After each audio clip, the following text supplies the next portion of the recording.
Nessa nossa liturgia da palavra, desta noite santa, como diz o nosso comentário, ela faz uma pequena memória a partir de 7 leituras da história da salvação de Israel, aonde a nossa fé cristã deita as suas raízes. Tivemos apenas uma pequena visão da criação a partir desta figura principal que é o homem, a quem Deus escolhe e acolhe com muito amor e lhe dá poder para dar nome às outras criaturas e também cuidar desta terra. No segundo momento, a gente tem o centro da história de Israel, que é justamente a fuga do Egito, a passagem do Mar Vermelho e o canto que eles entoam a Deus, reconhecendo as maravilhas que Deus faz ao longo da história. E aí depois nós damos um salto para ouvir do profeta Baruque uma coisa fundamental que Israel não pode esquecer. Ouve, Israel, aprende a sabedoria, presta atenção a quem é Deus. E se você não tivesse fiel, manter-se fiel a aquilo que Deus diz, certamente você não será ou não voltará a ser escravo.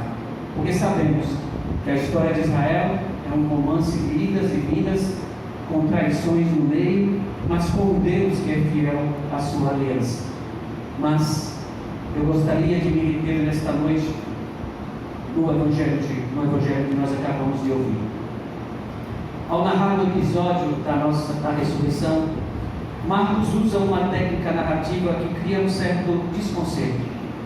Ele vai levando lentamente o leitor, sem pressa, numa narrativa que se liga naturalmente aos fatos que aconteceram antes, para depois nos apresentar um ponto de ruptura. Ali estão as mulheres que estavam junto à cruz. Tudo se desenvolve dentro de uma certa lógica.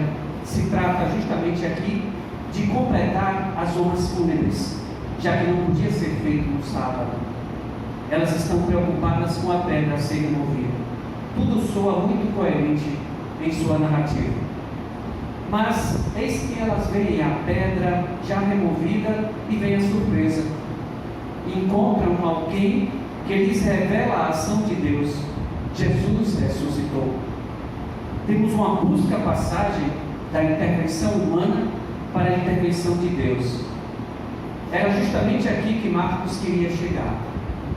O que aconteceu depende exclusivamente da força divina. Marcos não faz uma crônica da ressurreição. Do que aconteceu, não sabemos como, quando e onde aconteceu. Seu evangelho é construído com precisas referências cronológicas e topográficas que vão até esse momento das mulheres no sepulcro.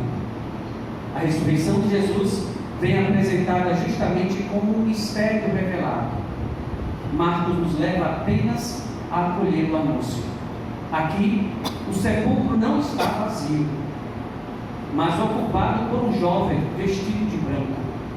A fé na ressurreição não nasce de um sepulcro vazio, mas de uma revelação acompanhada de um ver, a pedra removida e esse jovem vestido de branco. Nascer, viver, morrer, ser sepultado é a trajetória normal da nossa vida humana. A ressurreição de Cristo rompe essa trajetória. O sepulcro, o seu, vazio, determina o início, não o fim. O sepulcro se torna justamente o lugar do nascimento, como o berço de um recém-nascido. Para aquelas mulheres, não há um corpo para embalsamar. Ali elas ficam paralisadas. Mas o anjo lhes dá uma outra missão: anunciar aos discípulos o que aconteceu. Elas devem entrar agora num outro projeto. Talvez uma conversão. Parar de colocar Deus em nossos esquemas, nossos ritos, sem balsamá-lo em nossas fórmulas. E aceitar muitas vezes sermos provocados ou empurrados ao longo de nossos itinerários humanos. Logo depois, as mulheres se colocam em fuga assustadas, que é o versículo que não está no nosso Evangelho. Os discípulos também fugiram quando Jesus foi capturado. Elas fogem quando Jesus foi libertado da prisão da morte. Parece que a nossa verdadeira vocação em relação a Jesus é justamente a da fuga. Sabê-lo vivo nos dá mais medo do que vê-lo nas mãos dos inimigos. Mas ele não corre em nosso encalço. Ele se limita a nos preceder.